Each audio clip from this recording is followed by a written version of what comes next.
Ram was portrayed, if you see the iconography, it was very different. Ram was with Sita, so it was also always Siya Ram. And now what is Ram? Ram is angry. Ram is saffron. Ram is with a bow and arrow, and Sita has totally disappeared.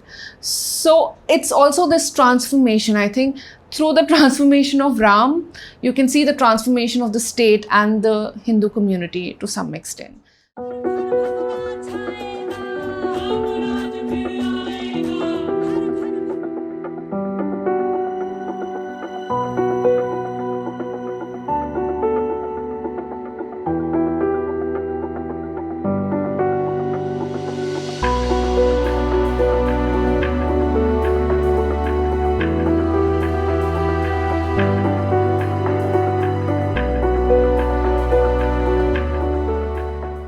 Earlier, before 2014, all major riots were planned, elaborately planned. The rioters had to mark the homes that had to be targeted during riots, spreading rumors.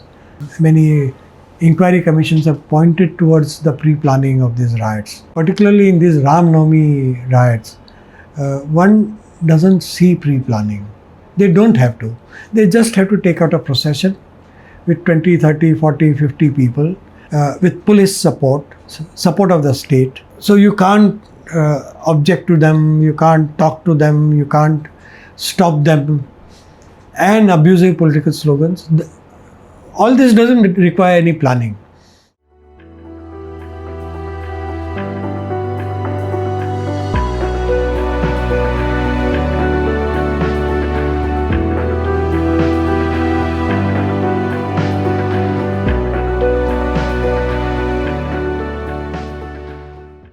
Muslims in these places, especially these 11 places, were marginalized. They were living hand-to-mouth existence. The men were primary bread earners in these families. And it's on record that at least in places like Vadodara in Gujarat, that the dargahs which were on the way, they were attacked. There were stones thrown. The shrine was kicked. There is enough evidence for the state to act in a way to deter this violence in the future. The point is that today the state will allow the right wing to occupy public spaces the way it wants.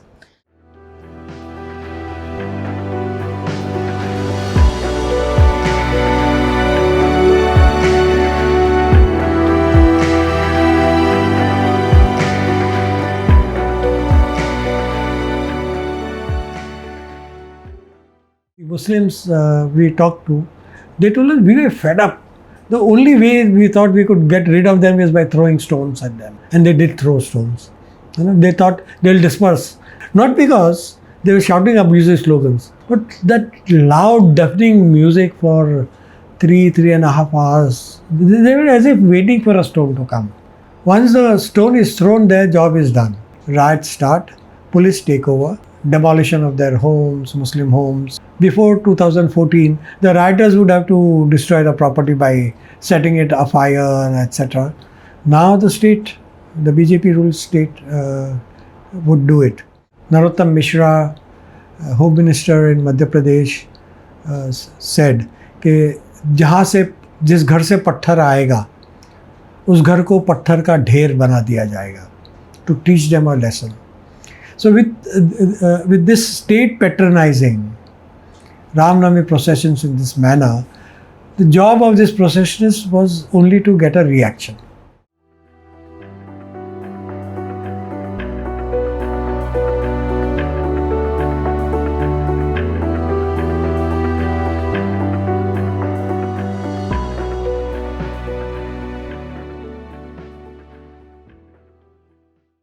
Police arrest innocent people, those who have absolutely nothing to do with riots. There was an interesting case. A college student from Mumbai had gone to Kodarma at his grandmother's place and had nothing to do with these riots. He also was arrested. And poor guy, he has to attend college in Mumbai. Entire community feared that midnight knock on the door by police. They would come at 1 o'clock, 1:30, 2 o'clock, and it was during Ramzan. The police would wear their shoes, footwear, and march into the homes, knock at homes, arrest anybody, violently attack the cupboards and God knows what all. We have also recorded cases where Muslim men were arrested who were disabled.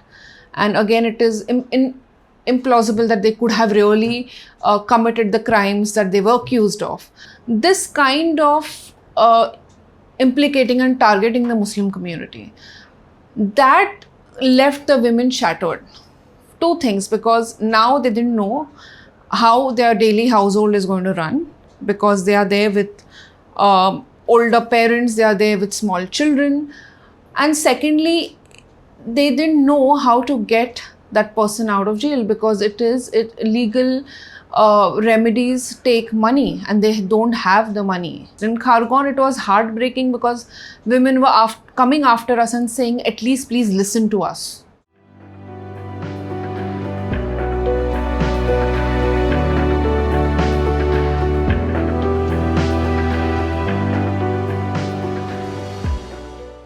There are new traditions in India. We didn't have Shaurya Yatras the way. You don't have yatras to go around asking for donation for building the Ram temple. And they are named Shaurya Yatras. So how are you constructing, how are you really building boundaries of the Hindu community today? It is on this false idea of pride. It is this aggression. So you have Ram also portrayed in a particular way.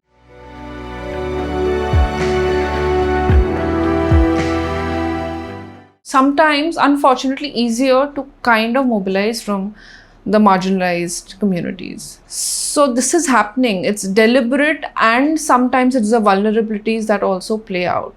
The way they have been able to roll out programs, constantly go talk to youth, try to appropriate very caste specific or group specific icons, that I think has been documented at a few places.